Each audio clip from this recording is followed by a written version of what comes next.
looked at me and he said, take a vacation. So you know you're out of luck when your therapist says the best thing that you can do is have a holiday. Morning's about to start. The day's about to start. Morning's already here. I just did something really phenomenal. I've been recording myself after these exercises that I've been doing at home, where I speak to my body and tell it really kind things, and I've noticed a profound impact on my body's physiology, how it's behaving, and on my subconscious mind, areas of my mind that I've yet to touch through meditation. I'm going to get more into that at some point. I just wanted to give you a little slight introduction as to what I've been doing, because I found this roach in the bathroom, and it's been there for the past 3 days that I've been here, and it's been dead. It's had no life force. It's just been laying there with its legs all crunched up. And I thought to myself, what if I can make that thing come to life? What if I can resurrect it? So just a minute ago, I came out of the shower, picked it up off the floor really gently, and I just started speaking to it. And within the first 20 seconds, its legs started to move and its antlers started to move with its little antennae, right? Then I started speaking to it even more, and now it's going like this, and it's really starting to move, and it's wiggling its head and its spine. It's coming to life by me speaking to it. I'm resurrecting little creatures. I'm going to show you him. I mean, he's still kind of in a weird state right now. I'm going to keep speaking to him until more and more life starts to show.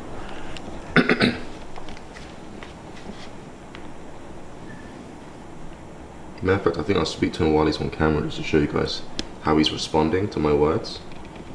I might go and get the other camera actually. It's this one. There we go, okay. Let's speak to him, so. Hey. Hey little guy. How you doing? You ready for today?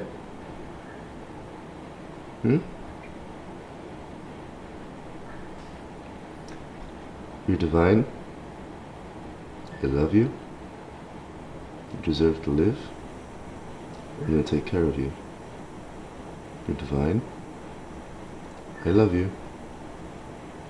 You deserve to live. And I will take care of you. Okay, so he's responding, but I need to really put my energy and my intention just all focus into one spot, because right now I'm focusing on holding the camera and speaking to him, and it's splitting up my focus. I don't want that for him. So where's my tripod? I'm going to use this camera, switch over. Yeah, this one's better actually because it's clearer. Put my camera down though, and you just hear me speaking to him.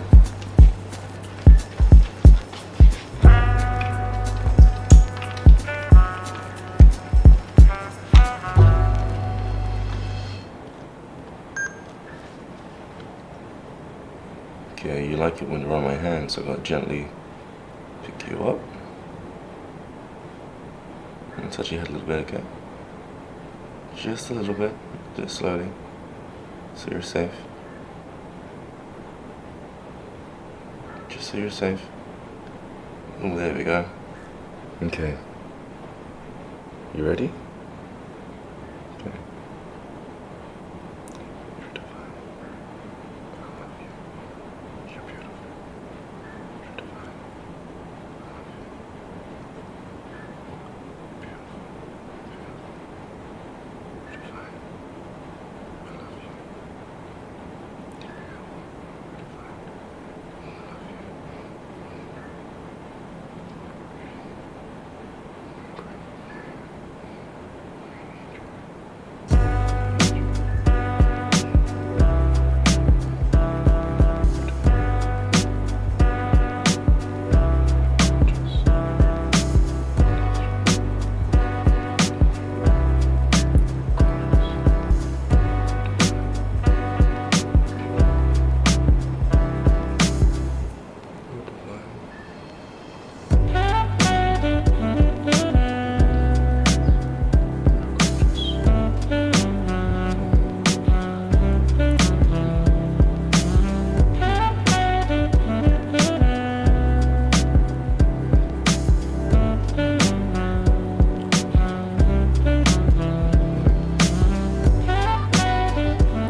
put you down, and then I'm gonna go check up on you later, alright?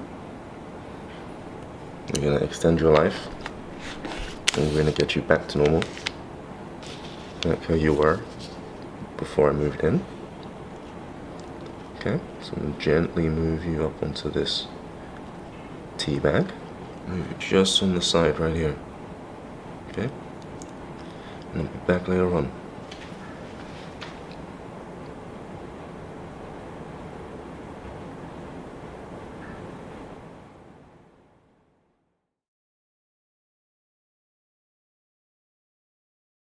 Okay, so I'm rushing right now because I'm about to go off to the pal that I've made here gave me a t-shirt to wear because they say you have to wear white, and I'm in some very comfortable pajamas, so I'm pretty much ready to go. I'm seeing people now getting ready behind this camera as they're all coming out of their little houses, you know, little rooms, and this is going to be something. So, how are you feeling before we go into this ceremony? Apprehensive. Extremely apprehensive about the ceremony. Not knowing exactly what to expect, and knowing that each individual's experience is individual. Special energy, you know, it's a lot of people, and it's I don't know, it's like something's boiling, you know. I mean, looking at people in the faces, and just they are sort of, you know, like children before Christmas. Some of them maybe don't like Christmas, you know. Yeah, but it feels like something's cooking, and I really look forward to see what's gonna come out of it. Yeah. I feel I have great expectations and great.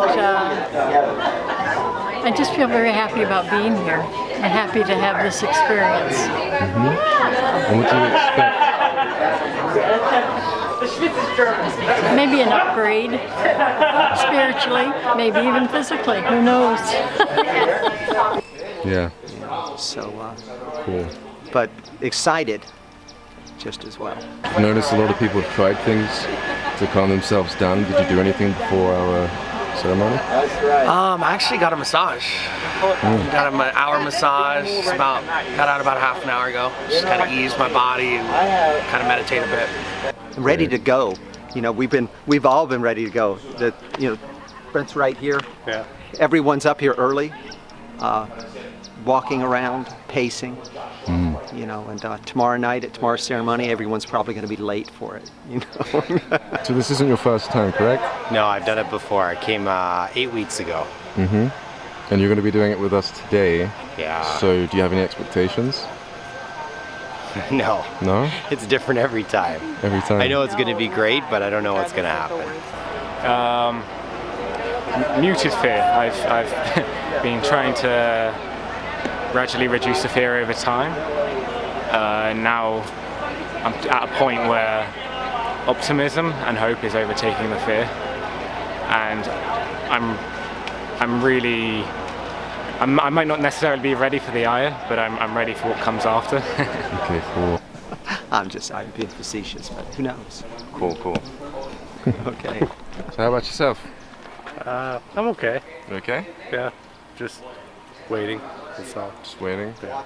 You notice the kind of chill in the air? Everyone's a bit nervous? Or is I'm not everyone that fine? sensitive to that stuff. No? That's more your thing. It's the best thing I've ever done in my life. There's nothing better. I've tried a lot of different things, and Everyone brought their coat. this has helped me the best of anything I've ever tried. Any progress has gone backwards. So I said to my therapist, I said, Jeff, what should I do?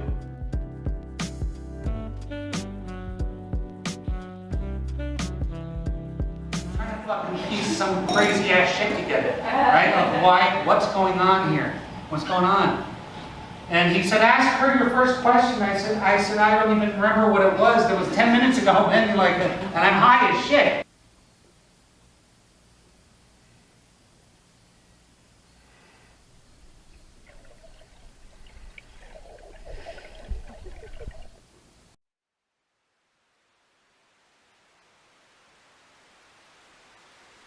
What is it that we're seeking? if we could go into that a little bit, try to find out for ourselves what it is that we are longing, searching, seeking, trying to fulfill, trying to become something. What is not true and what is false, what is dangerous, and immediately lets it go. Such a quality of mind is intelligent.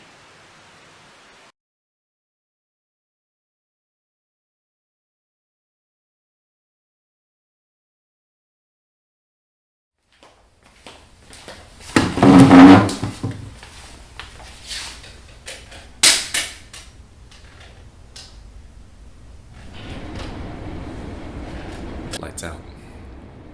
And then I went to another past life where the same thing happened.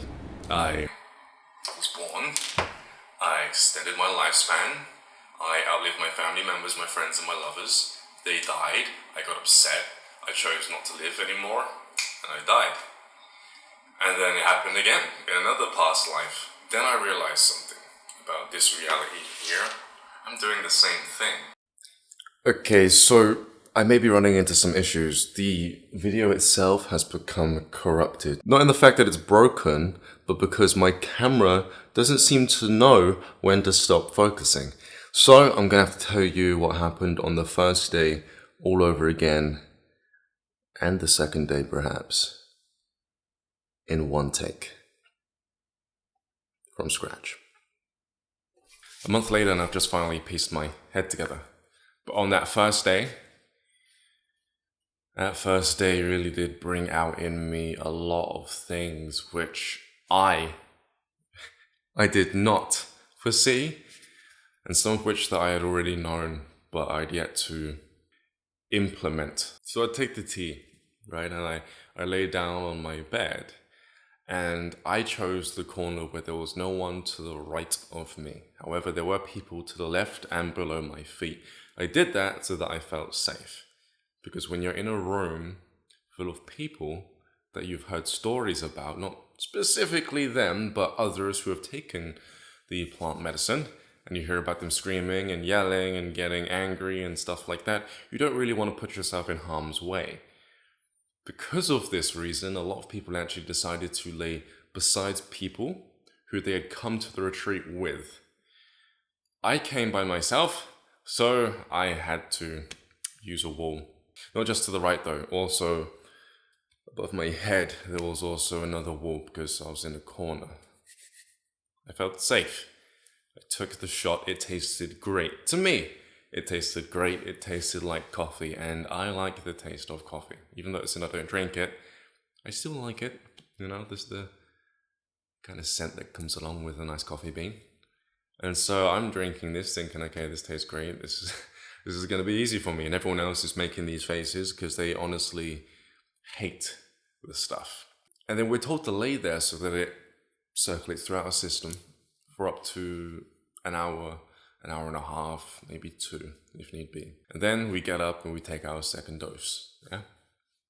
Everyone starts heaving and on the verge of vomiting within the first 30 minutes of this stuff being ingested. I'm laying there completely fine. I'm not even seeing any visions yet. I'm thinking maybe it's because they're just sensitive to the substance. I feel a presence behind the state of mind that I'm shifting into. And then an all too familiar sound starts to play within my eardrum. Some could say their eardrums. It actually felt like it was playing within my head. That DMT vibration noise, that high velocity revving turbo engine noise that just revs up within a person's pineal gland when they're on such substances.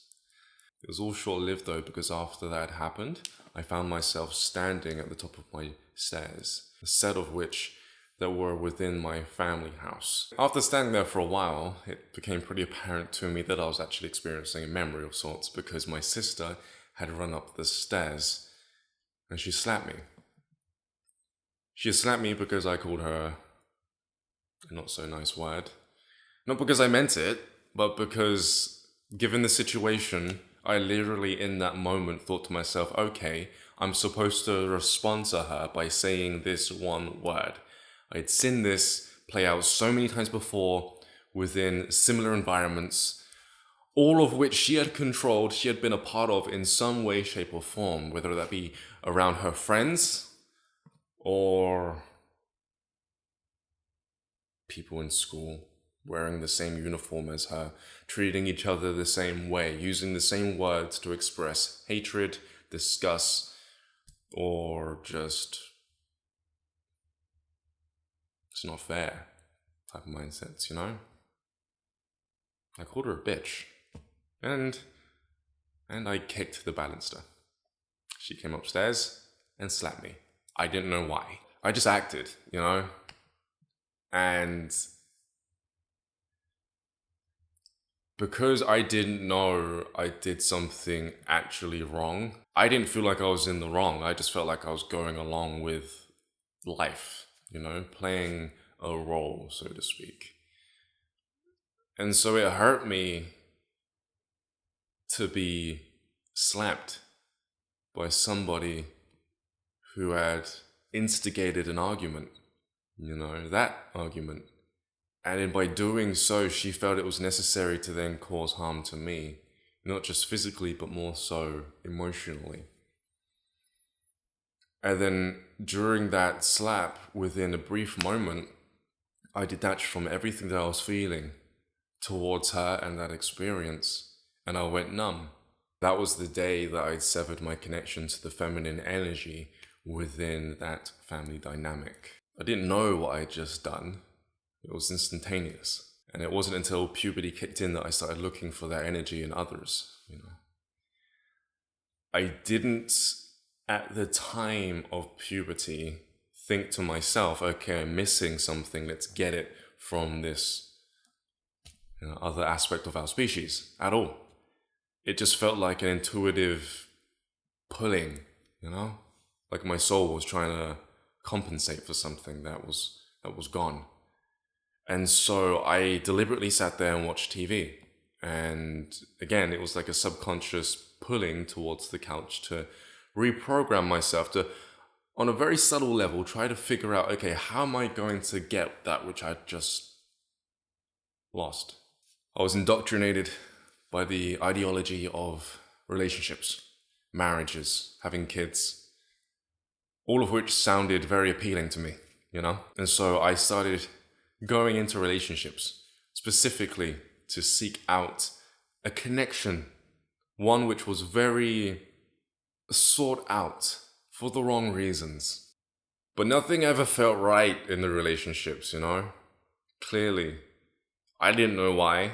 It just didn't work out. It was supposed to work out, said the TV. It just didn't. Something felt off. And so I would never fully connect with every female within my life because I always didn't feel connected to them. I cut the cord, so to speak, so long ago, and I didn't know why. I didn't even think I was damaged at that point.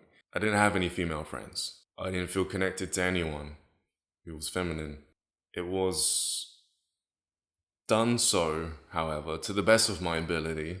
I tried to somewhat project feelings that I had towards male friends to a series of females growing up. To the best of my ability, I did, and I somewhat called them my friends to an extent, but it never felt real, you know? A large portion was missing. I'm rambling now. I do feel a little guilty though, you know, for not bringing my full self to those relationships because of this hindrance of mine that I had. Because once I realized that trauma's connection to my relationships, I instantly felt better. It put everything into perspective, and it made me feel again for my sister during that reenactment of that memory that the plant medicine had given me. I then opened my eyes and I sat up. And as I sat up, I looked at everyone. And my group of 70 people, or 60 plus, give or take, I'd say about 60% of them were women. And I instantly saw them as my sisters. I connected to them in such a way that I started smiling at them. And I was thinking about how I really wanted to get up and hug one of the shamans that I felt a connection to. After which I laid down, and then I started getting visions of people that I'd met within the day and how I would become a part of their life growing up, in this incarnation. I was supposed to meet with them for their weddings, hang out with them. Another guy was from London there. I saw myself visiting him within a place in England. And so that brought about a sense of brotherly connection with Brad and this lad from London and everyone else that was there. Brother and or sister, they felt like to me, so I had to fight the urge to get up and start hugging people and cry. To cry. I felt like crying because I was so connected. And then for the first time, it actually felt like I was deeply connected with a tribe. It felt great. But it wasn't over. Not yet.